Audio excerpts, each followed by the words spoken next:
What's up, guys? Welcome back to Newswave. Yesterday, Sony released actually a pretty cool update for the PlayStation 5 to go along with the 30th anniversary, as well as a trailer that, once again, has given a certain fan base a bunch of hope, but we'll go over all of that here today.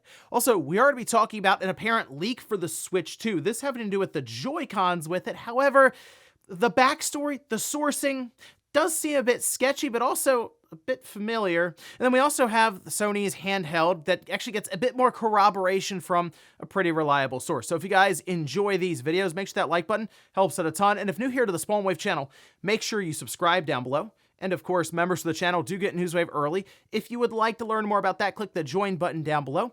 And we're going to start today with Amazon Prime Gaming. Basically, if you have Amazon Prime, each month there are different games that go into a library that you can claim for your PC or your handheld if you want your PC handheld or anything like that, as these are typically going through places like GOG. Some are Epic Game Store, some are like Amazon app, but I would say about 80% of them are through Good Old Games, which is awesome because, as you know, it's DRM free there. Well, we can actually see the list here.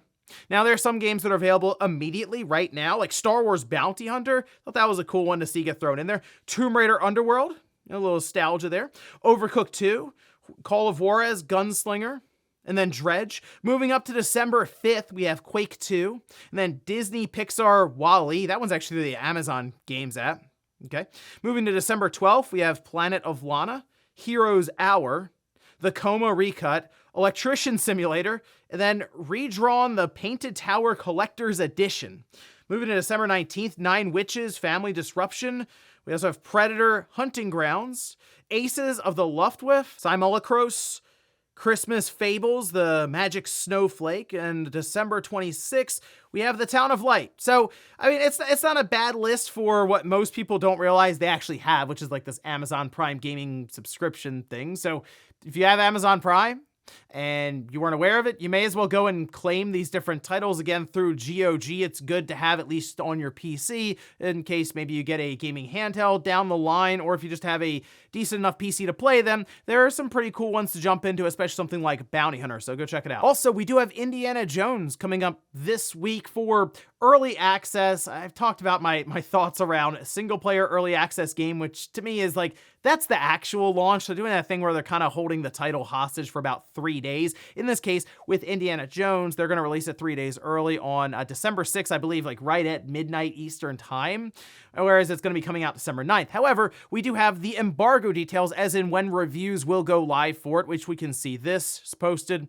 This is over on Glitched, mentioning that it is December 5th at 7 p.m. Eastern time, which has caused some concern because that's basically hours before early access. Now, if you're somebody who's just going to be picking it up in Game Pass, I mean, you're looking at Indiana Jones, you've already seen some of the trailers, and you're like, I'm going to try it either way, I already pay for the service, and in that case, if you're not buying into early access, you'll just be waiting days after these reviews go live anyway, but still, I understand some of the questioning around that, but Bethesda has been known to get reviews very close to release in terms of embargo, or at times not send review codes out at all. We've seen that with things like Fallout before, so it's not uncommon for Bethesda, but this is such a weird thing they're doing with machine games. It's not typical for them. So yeah, it would have been nice to have reviews go live even at the beginning of this week just to kick things off ahead of that early access period. But otherwise, we'll just wait for reviews and see how things go, I guess, later on this week. And I think I'll try to jump into early access so I can actually get a look at it and talk about it a bit more on the podcast heading into the weekend. Oh, and we did get an announcement for Game Pass, which we can see over on their official account,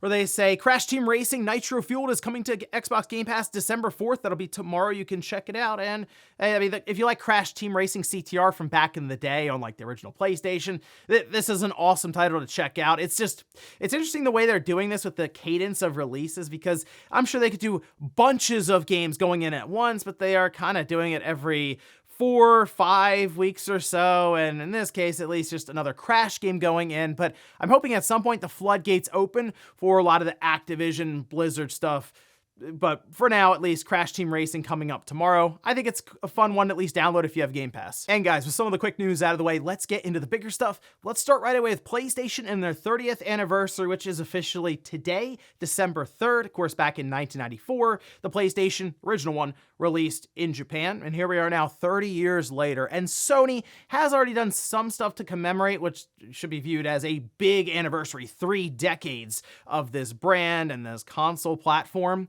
Well, with their console releases, they've done that across the board, different accessories. We've seen some weird things as well, which was like board games and stress balls and that kind of stuff. Well, it looks like they had a surprise update yesterday for the PlayStation 5. I actually had my system on when a notification came up, and actually MVG also mentioned it to me, and I was like, yeah, I saw that pop up, and I go through, and wouldn't you know it, all of a sudden, the PS5 has themes. There's an entire tab in the system settings right now. If you haven't turned your PS5 on since yesterday, go check it out, because like you see some of the images that were shared by Wario64 over on X.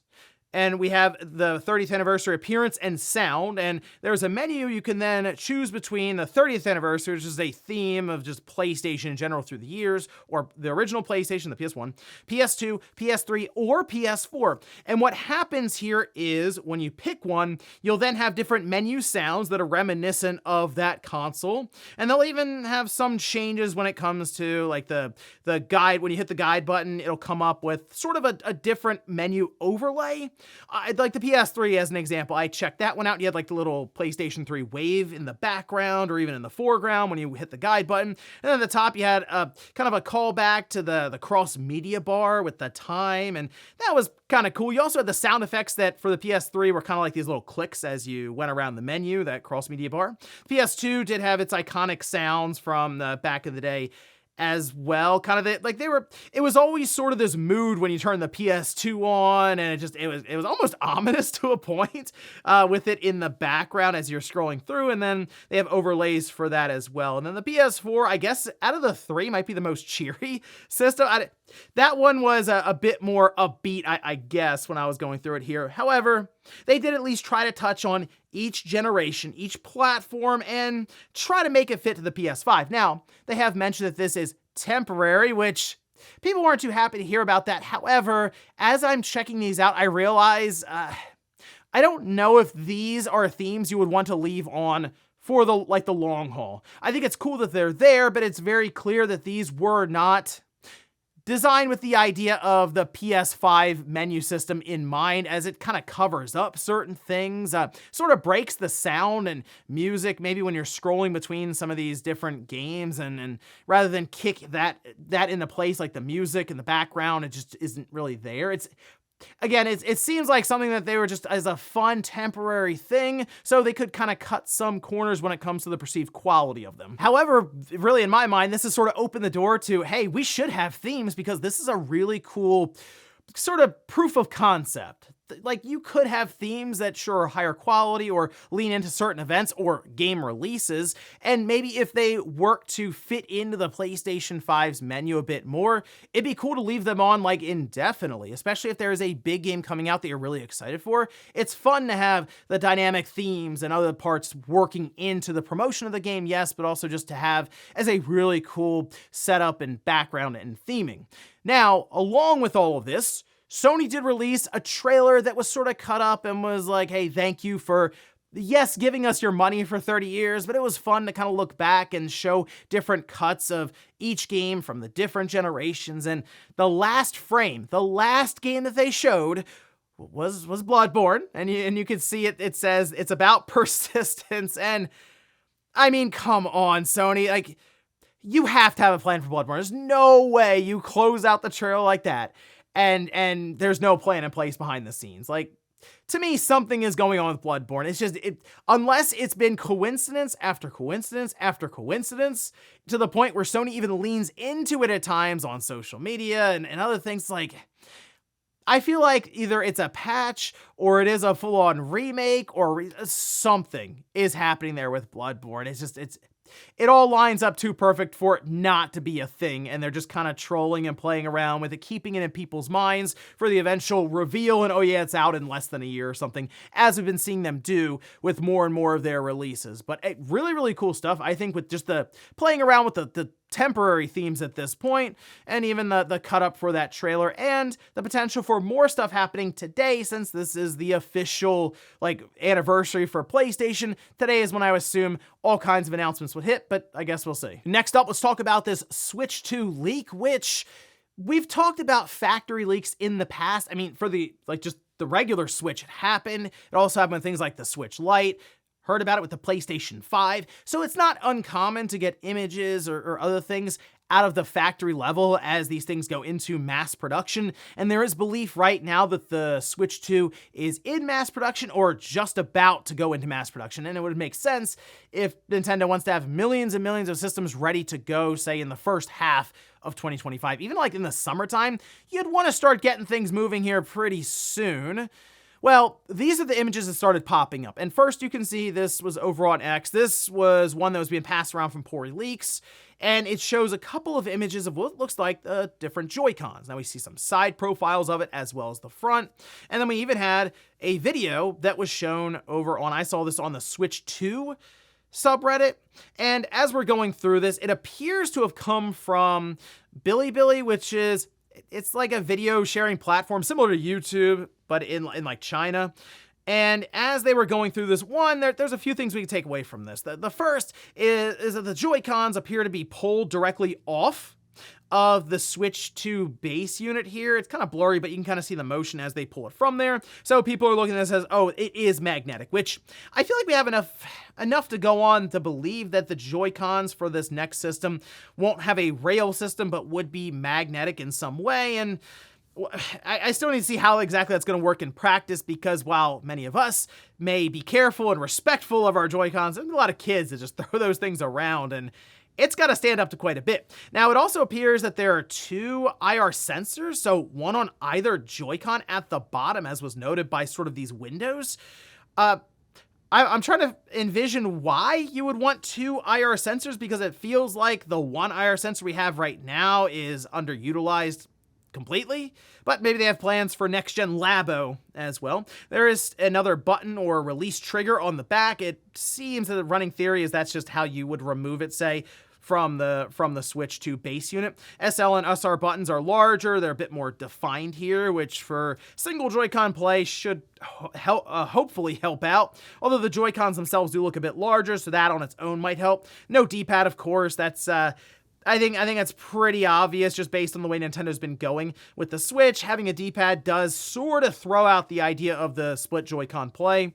And look, you see these apparent leaks out of the factory. One, it appears that the person who actually shared this on Bilibili doesn't really have a lot of credibility as it is. So people are like, okay, where are you getting this image, where are you getting this video, these images and stuff? So that was already kind of an issue there. And also, man, the image quality's bad. Like, of somebody taking pictures of these, you feel like if they had that in front of them and they had a camera on their phone, I mean, nowadays, phone quality, even bad phone quality, is still pretty good. Better than this. So just a lot of questions around that does seem very, very suspect. And the thing with this is it doesn't seem outlandish. Like, they're not showing anything where I go, well, that's impossible. It's not going to be that. Like, oh, this system is going to play, 4K, no sweat, all PS5 and Xbox Series games. Like, hold on a minute there. But then you see, like, the Joy-Cons, they don't really look off from what we would expect. Like, there's no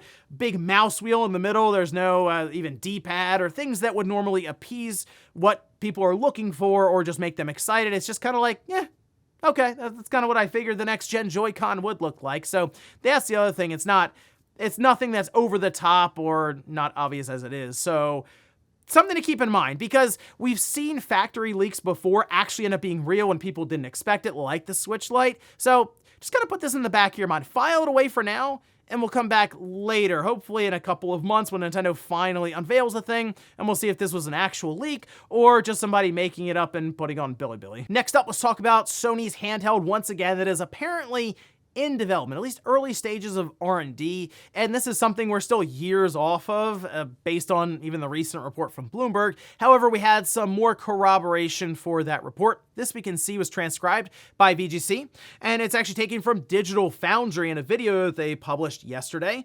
This was from John Lenneman, who says, what's interesting about this is we actually heard about this handheld some months ago from a couple of sources specifically. So we're not in the business of leaking things, but it's interesting that this finally sort of started to make its rounds because it's just sort of confirmed what we had seen and heard off the record about this existing, which is cool. So to me, this is sort of just strengthens the notion that, yeah, they're very much working on something, and this article makes it seem like it's even further out than I actually thought based on that. So I'm not sure where it's going. I think there's like prototype stuff out there possibly. There's still a lot of questions for this, but it does feel like the future of offering a handheld and a home console option is very likely at this point. And yeah, I think the biggest takeaway here is we're still a ways off from Sony even introducing this thing. Like, this would be a next-gen offering, I think, alongside of the PlayStation 6. So we're talking 3 or 4 years from now, this would actually come to fruition to the point where we would at least get some sort of grand reveal for it.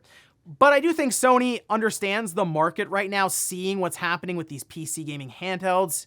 They see what happens with the Switch and eventually the Switch 2 and how that hybrid concept worked well, and the idea of just trying to be in any of the big markets and try to keep PlayStation in front of you as much as possible. The PlayStation Portal seems kind of strange when you first think about it, but then you go, okay, well, I mean, the PS5 is sort of tethered to your TV. What if you don't have access to it? Well, there you go. You can use the Portal, and seems like that may have actually pushed Sony even into this new field, returning field, I say, from what they did with the Vita, but with a bit of a new lease on life, you could say, with AMD really going big right now, with apparently their Z2 Extreme chip being revealed here in a couple of months as well. So like the overall interest, R&D, the money pouring in right now to these low chip offerings, it makes sense for Sony to start figuring this out sooner rather than later. So yeah, they could present a console and a handheld.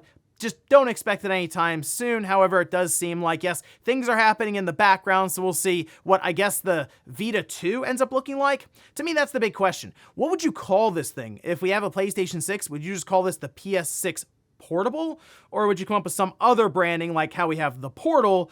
Just something to throw out there to make people know, hey, this is a native experience and it's a handheld, something you can take with you as opposed to having to stay next to the TV the whole time. And in our last bit of news, let's talk about Donkey Kong Country Returns HD. It's coming out in about a month and a half on the 16th of January, and we have had more and more footage getting posted by Nintendo, just showing some of the gameplay, some of the in-game visuals, and there are people who are not very happy with this right now because it does seem like a lower quality effort compared to even what we had with the Wii. I'm not kidding. Some people are looking at this saying the Wii version looks better in some regards.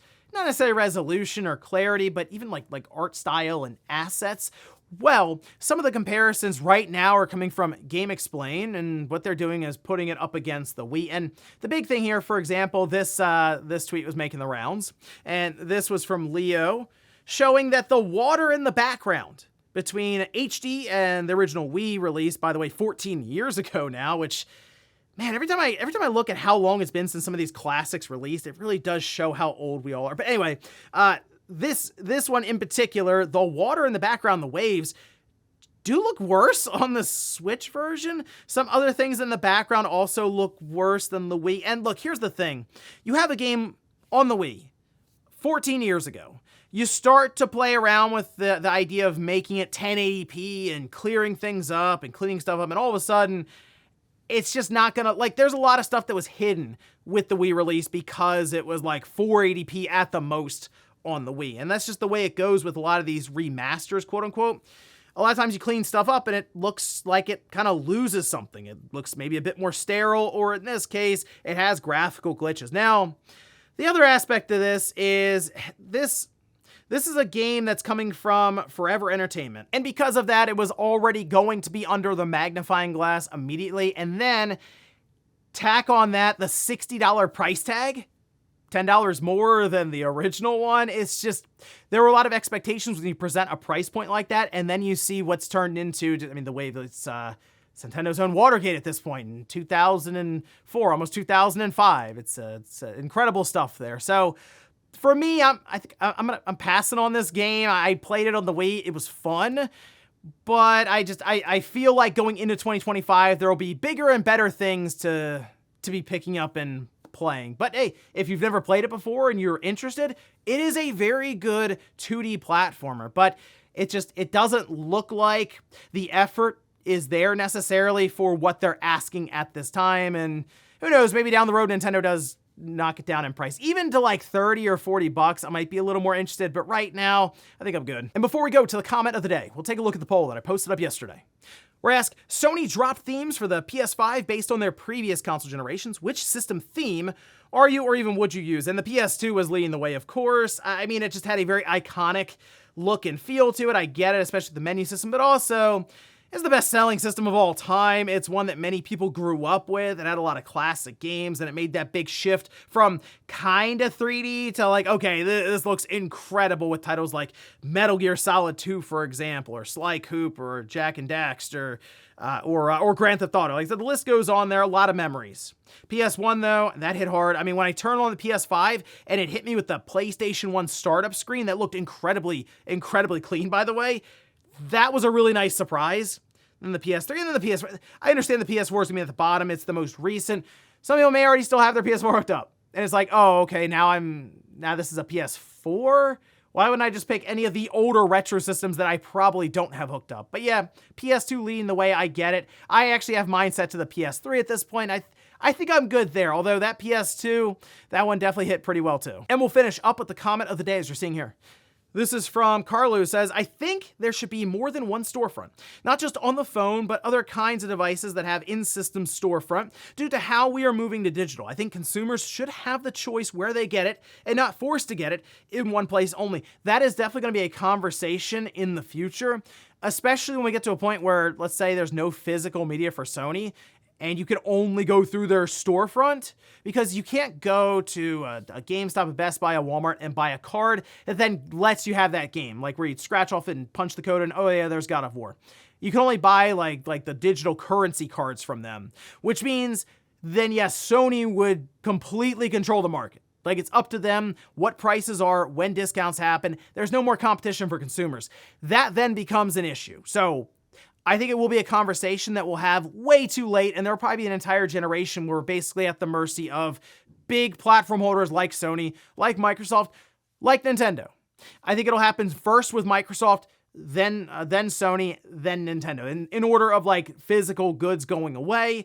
So we'll see how all of that works out. But here's hoping regulators are at least paying attention to this space, because again, it takes a long time for anything to get done, which means we'll probably go 4 or 5 years with Sony just deciding how much we want to pay them for games on the one store that exists for our console. And ladies and gentlemen, that's going to do it here for Newswave. If you enjoyed this video, guys, hit that like button. If not, hit the dislike. Leave comments down below about everything we talked about here today. If you missed yesterday's Newswave, I'll leave it up here in a card, or maybe you want to check out an easy PlayStation 5 modification you can do right now to customize your system. I'll leave that right below it. Thanks guys for watching, and I'll see you next time.